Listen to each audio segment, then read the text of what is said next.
अब थोड़ा मैं आपको तीसरा पार्ट बताने जा रहा हूं, जो आपका जो है टैक्स पर है, लेकिन उसमें भी परसेंटेज का प्रयोग हुआ है। ये पार्ट 3 है। ये बहुत ज्यादा लंबा नहीं है, मतलब समझने की जरूरत है जो है। अब टैक्स का मनी क्या होता है?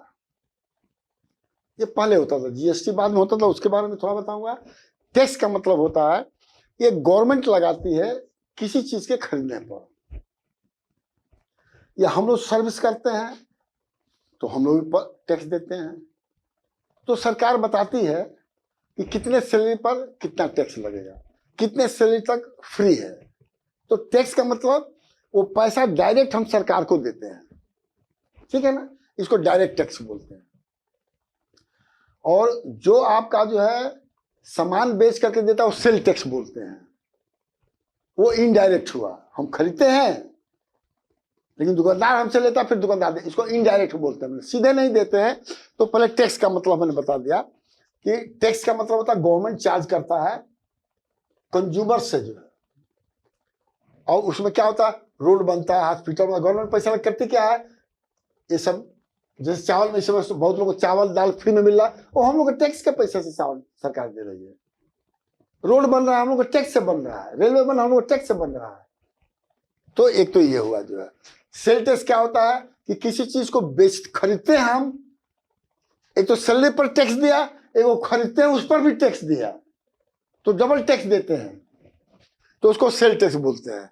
गुड एंड सर्विस टैक्स क्या होता है, क्या इन दोनों को सब हटाने के लिए जो है इनडायरेक्ट टैक्स के लिए वो जो वैल्यू एडेड टैक्स बोलते हैं। At present GST includes all type of the tax है। अब इसमें एक बार कोई सामान हमने खरीदा, एक बार हमको टैक्स देना पड़ा, ना सेल टैक्स है, ना वो टैक्स है, ना कोई टैक्स है, ठीक है।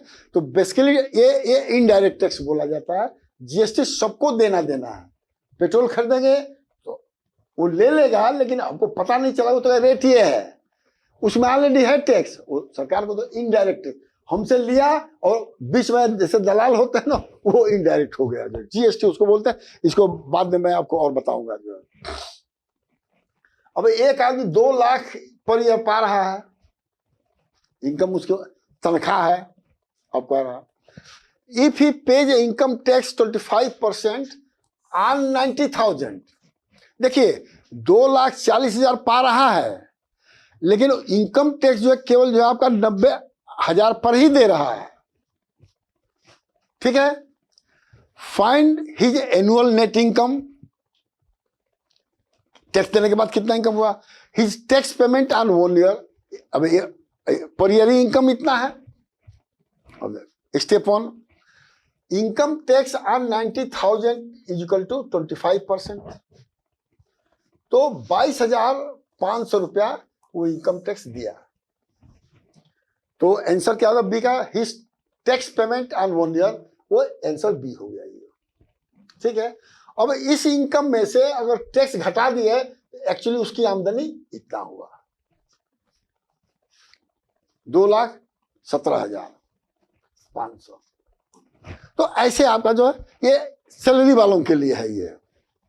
अब कहेंगे कि 90,000 पर क्यों है, तो गवर्नमेंट जो बाकी है उस पर छूट दे रखा है कि इतने के आमदनी तक हम 1 पैसा नहीं लेंगे, लेकिन जितना एक बाद बढ़ी तार तनख्वाह वो में हम टैक्स लें, खुश करने के लिए।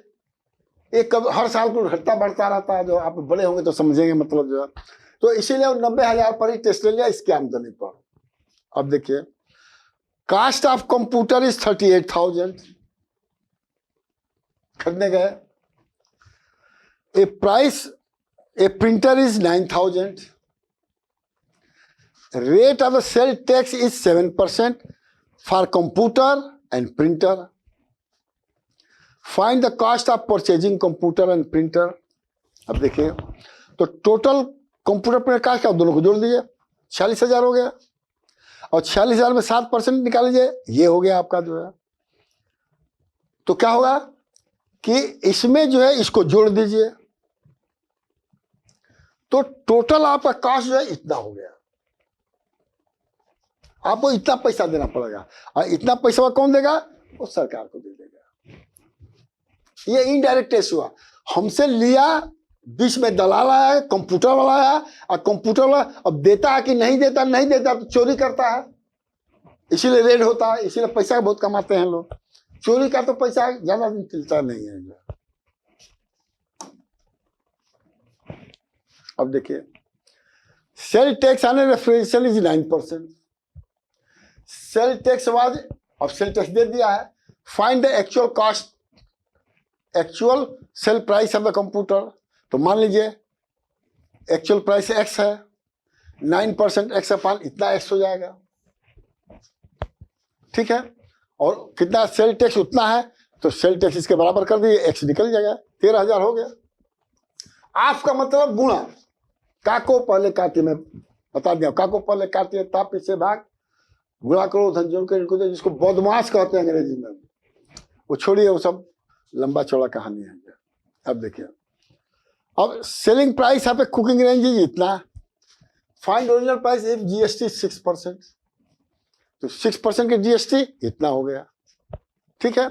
तो एक्स प्लस जीएसटी मिला करके इतना हो गया, मैंने दोनों को जोड़ दिया गया तो इतना हो गया, और इसको इसके बराबर कर दीजिए, एक्स निकल जाएगा, जीएसटी निकल जाएगा, ओरिजिनल प्राइस निकल गया। Important note, in profit and loss ध्यान से सुनिएगा, there are parameters, namely selling price first, cost price, selling price, profit loss based on cost price selling price.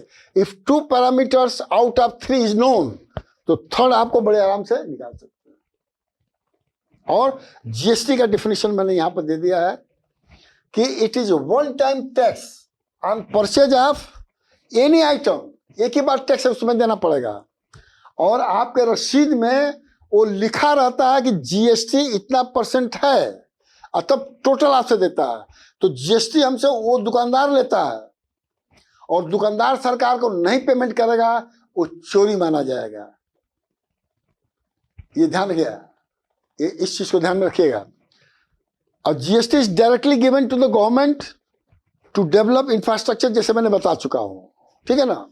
बाकी इसमें कोई बहुत ज्यादा जो है वो, अब एक चीज थोड़ा मतलब मैंने यहां बताता हूं,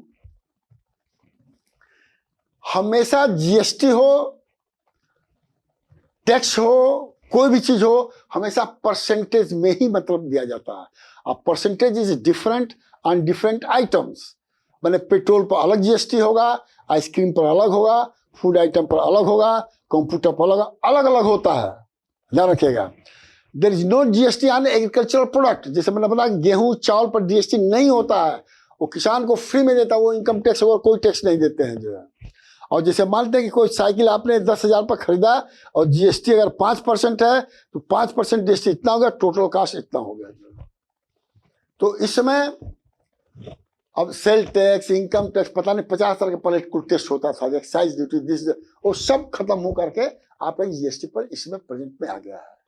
और यही हमारी लेक्चर का अंत है। और आप जो है मतलब thank you very much for watching. 3 part को अलग अलग में लोड होगा, क्योंकि ये हमें नहीं समझ में आता कि चाहे 1 घंटे का पढ़ने वाले लड़के क्लास में जाते हैं, आपको 1 घंटा नहीं पढ़ना होता है, तो कंप्यूटर पर क्यों नहीं पढ़ सकते हैं? नहीं पढ़ेंगे तो अपना नुकसान है। दूसरी चीज, ये तो आपका परसेंटेज जो है क्लास 4-5 से चल रहा है, और हम हमेशा उसी चीज को रिपीट इसलिए करते हैं, कोई लड़का बीच में पढ़ना चाहे तो उसको रिमाइंड करा देते हैं। तो आप जितने बार पढ़ोगे उतने बार आपको याद आएगा। Thank you very much.